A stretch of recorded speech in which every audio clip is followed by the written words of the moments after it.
The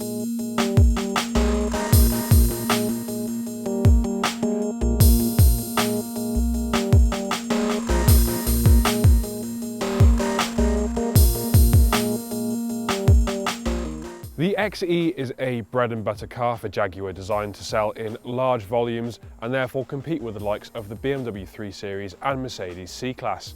It's been around for a little while now, but it remains a key competitor in what is a hugely contested segment. The XE may not be all that interesting to look at, but you can tell straight away that it's a Jag. The large front grille and angled headlights give it quite a lot of presence on the road, while this car's optional black alloy wheels do well to make it stand out just a little bit more. The inside of the XE is a clean and uncluttered place to be. This large rotary controller means that there's actually quite a lot of space in the middle, and you also get two sizable cup holders.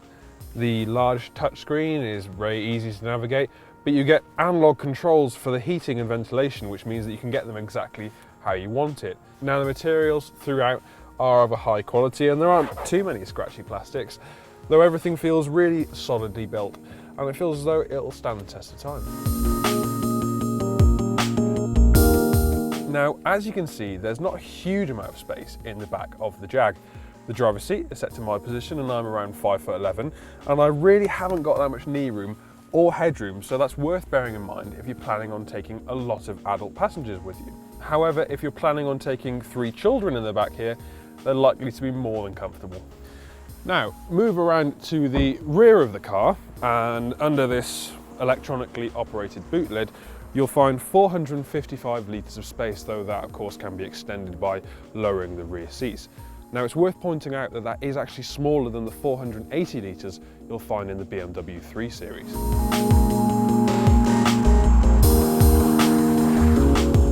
There's a wide variety of power outputs to choose from with the XE. A 2-litre diesel is available with 161 brake horsepower, 178 brake horsepower or 237 brake horsepower, while a petrol unit pushes out either 197 brake horsepower or 247 brake horsepower, like our test car here. Most cars send their power to the rear wheels, though 4-wheel drive is available as an option.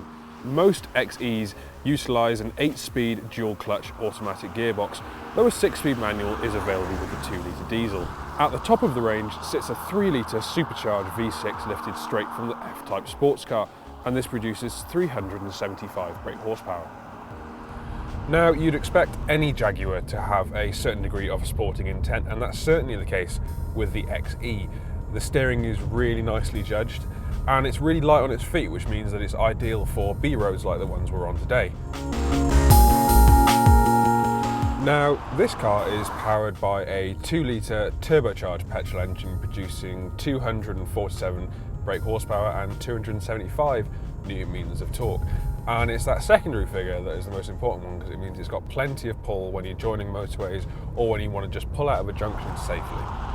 Now, the one downside to this engine that we would say is that we're not getting particularly good economy figures.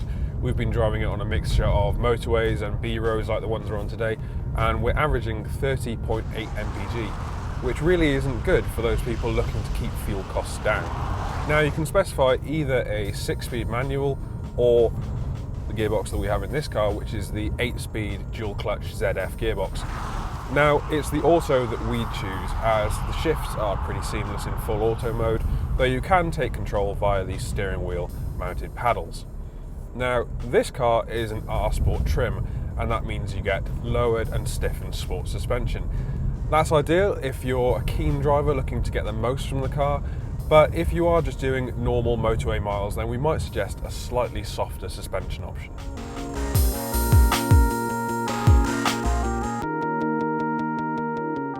The Jaguar XE remains a solid alternative to other more established rivals in the segment. It drives really rather well, is offered with a good range of engines, and, save for a slight lack of headroom in the back, is actually quite practical too. That's why if you're in the market for a 4-door saloon, it's really one that we'd recommend.